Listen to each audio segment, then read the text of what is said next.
नमस्कार, स्वागत है आप सबका अनु सर क्लासेस में। मैं अनु सर आज क्वाड्रेटिक इक्वेशन से रिलेटेड सॉल्यूशन का तीसरा मेथड लेकर आया हूँ। चलिए, हम लोगों ने अभी तक मेथड 1 पढ़ लिया, फैक्टराइजेशन, मिडिल टर्म स्प्लिटिंग। दूसरा मेथड हम लोगों ने पढ़ा कंप्लीटिंग स्क्वायर मेथड, और आज मैं तीसरा मेथड लेकर आया हूँ आप लोगों के सामने, क्वाड्रेटिक फॉर्मूला। कई लोग इसको त्रिज्याचार्य फॉर्मूला भी बोलते हैं, बिल्कुल क्वाड्रेटिक फॉर्मूला। चलिए, अब आप ध्यान से देखिए, ये हमारी क्वाड्रेटिक इक्वेशन है फ्रॉम कंप्लीटिंग स्क्वायर। जब हम कंप्लीटिंग स्क्वायर मेथड लगा रहे थे तो एंड में आप लोगों ने गौर किया हो तो एक छोटा सा स्टेप आता है, ध्यान से देखिएगा। कंप्लीटिंग स्क्वायर, जिसको याद हो कंप्लीटिंग स्क्वायर का,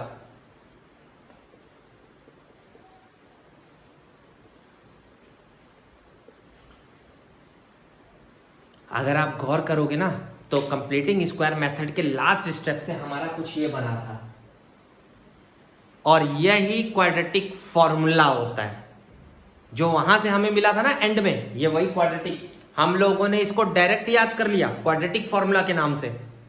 कंप्लीटिंग स्क्वायर मेथड लगाकर एंड में डायरेक्ट फॉर्मूला लगाकर सॉल्यूशन।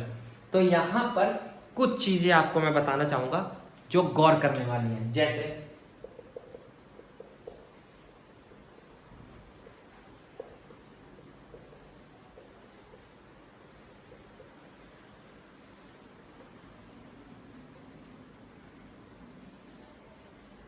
पहली बात तो ये डाउट क्लियर कर लो, यहाँ जो प्लस माइनस है उसका मतलब एक बार प्लस एक बार माइनस, यानी x की दो वैल्यूज दिख रही होंगी।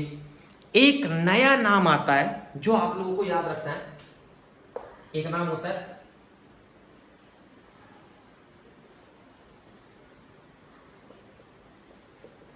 डिस्क्रिमिनेंट। हम लोग इसको डिस्क्रिमिनेंट बोलते हैं, यानी बी स्क्वायर माइनस 4ac। अगर आप गौर करो, अंडर रूट के अंदर बी स्क्वायर माइनस 4ac है, बी स्क्वायर माइनस 4ac यानी डिस्क्रिमिनेंट। मैंने उसका नाम रख दिया डिस्क्रिमिनेंट। डिस्क्रिमिनेंट क्यों नाम रखा है? क्योंकि ये रूट के अंदर है, और रूट के अंदर इसका कुछ काम होने वाला है जो अभी आगे पता चलेगा। जैसे रूट के अंदर कभी नेगेटिव नहीं आना चाहिए इन जनरली, आप लोगों को याद हो जनरली रूट के अंदर नेगेटिव नहीं आना चाहिए। अभी कंप्लीटिंग स्क्वायर में मैंने एक दो एग्जांपल दिखाए कि रूट के अंदर नेगेटिव आ रहा था तो मैं लिख रहा था नो रियल रूट्स, याद है ना? बस, तो मैंने उसका नाम डी रख दिया। तो यही मेरा फॉर्मूला क्या बन गया, यही मेरा फॉर्मूला देखो क्या बन जाता है, x is equal to minus b plus minus root D upon 2a, where D is b square minus 4ac, D is b square minus 4ac।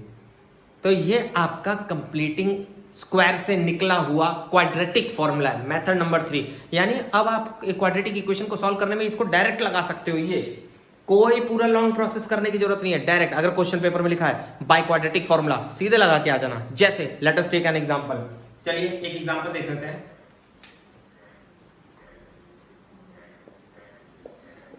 ये मेरा एक क्वेश्चन है। अब क्वाड्रेटिक फॉर्मूला से देखिए क्या करना है, आप कैसे एग्जाम में करके आएंगे, ध्यान से देखिएगा सब लोग। ए नोट कर लिया, बी नोट कर लिया, सी नोट कर लिया। सबसे पहले तो ए बी सी की वैल्यू नोट कर लो, बहुत सिंपल है। सबसे पहले ये काम कर लिया, इसके बाद फॉर्मूला लिख लो।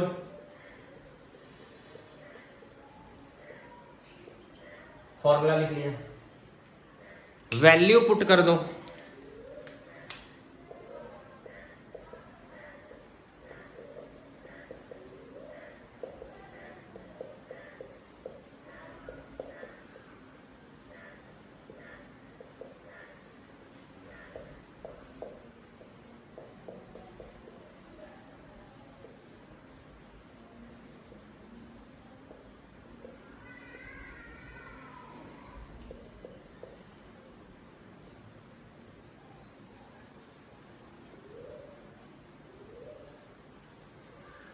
देख लीजिए आ गया 3/2 एंड 1, एक बार प्लस एक बार माइनस, ये रहे डायरेक्ट, कोई दिक्कत नहीं, वेरी सिंपल, कोई आपको दिमाग नहीं लगाना है, सिंपल से ये मैंने डायरेक्ट सॉल्व कर दिया। देखिए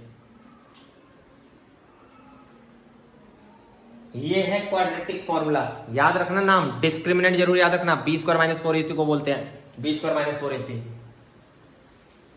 तो ये आपका मेथड नंबर 3 था, क्वाड्रेटिक फॉर्मूला। अब हम इससे रिलेटेड कुछ न्यूमेरिकल्स देख लेते हैं ताकि आपको अच्छे से ये क्वेश्चन डील करना आ जाए, कैसे सॉल्व करना है।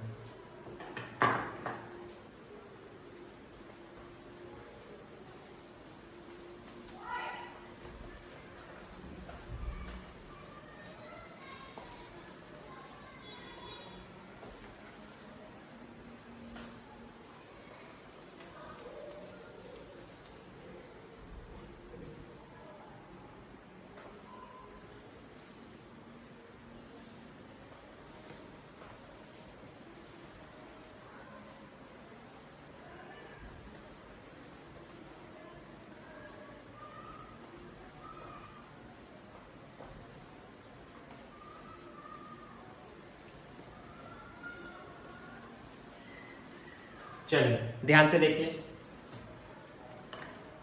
कुछ एग्जांपल्स लेते हैं ताकि आप लोगों को कोई दिक्कत ना हो।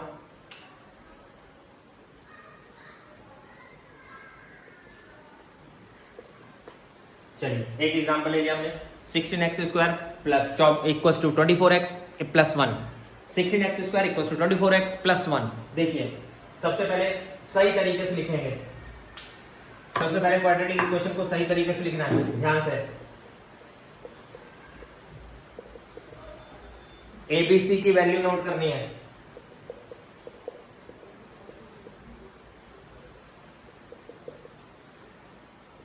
फॉर्मूला लिखना है।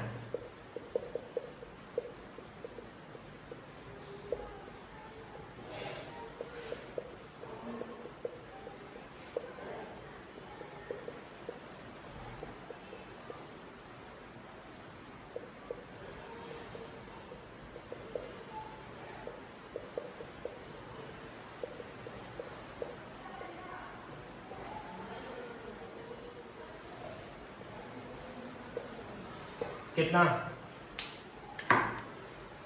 कितना होगा ये?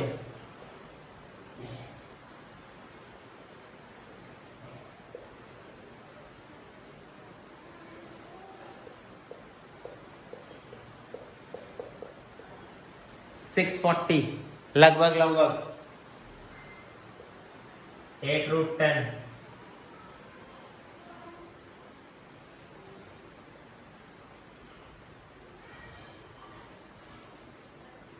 3 प्लस माइनस √10/4 ये रहा। मैंने 8 से कॉमन लेकर सिंप्लीफाई कर दिया है। 8 3 24, 8 कॉमन लेकर सिंप्लीफाई कर दिया है। बहुत सिंपल है, कोई दिक्कत नहीं है।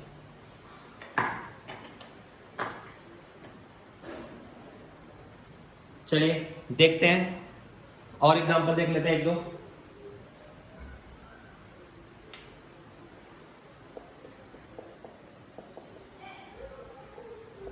चलिए ये लिखा हुआ है,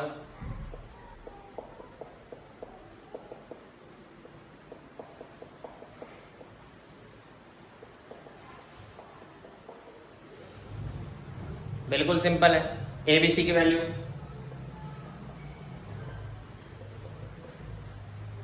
फॉर्मूला लगा देंगे।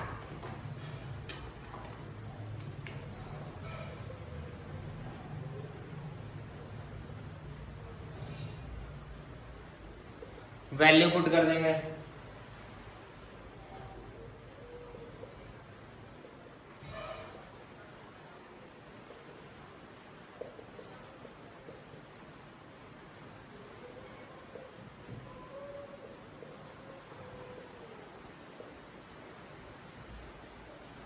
ये रहा आपका, बहुत ही सिंपल है। 3 प्लस माइनस √5/2 आप तोड़ के भी लिख सकते हो। 3 प्लस √5/2 और 3 माइनस √5/2, ये ऐसे लिखा रहने दीजिए, देख लीजिए। बहुत ही सिंपल है। ये जो मेरा तीसरा मेथड है ना, सबसे आसान है बेटा। क्वाड्रेटिक फॉर्मूला सबसे आसान है, सीधे सीधे फॉर्मूला, बस आप लोग वैल्यू लिख ले जाओ।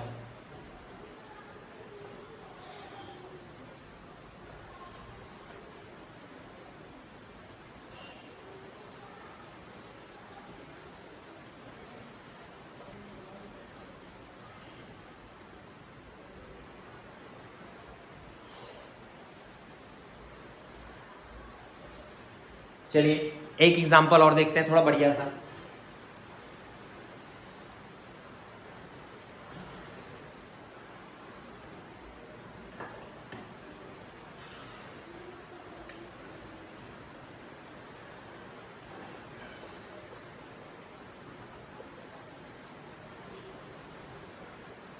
चलिए ये है, इसको ध्यान से देख लीजिए। टेकिंग एलसीएम, एलसीएम ले लिया। नाउ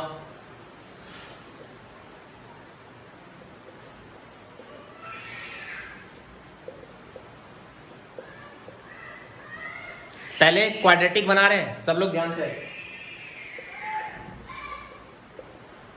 पहले क्वाड्रेटिक बना रहे हैं। चलिए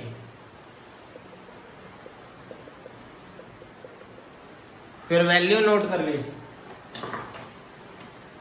फॉर्मूला लगा दिया।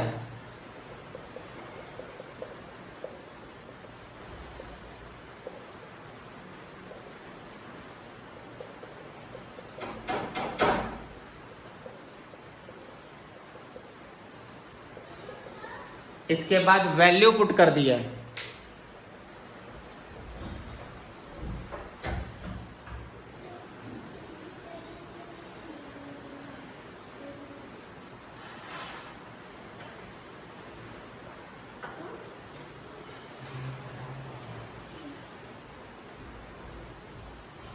चलिए देखिए,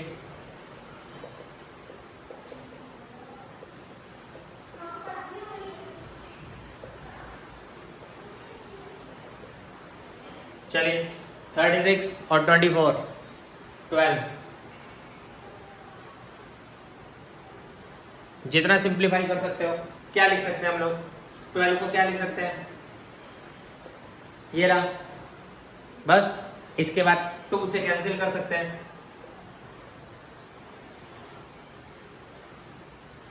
√3 से भी कैंसिल कर सकते हैं, लेकिन मैं इतने पे छोड़ रहा हूं। √3 से भी कैंसिल कर सकते हैं ऊपर नीचे देख के, पर मैं इतना ही छोड़ दे रहा हूं, कोई दिक्कत नहीं है।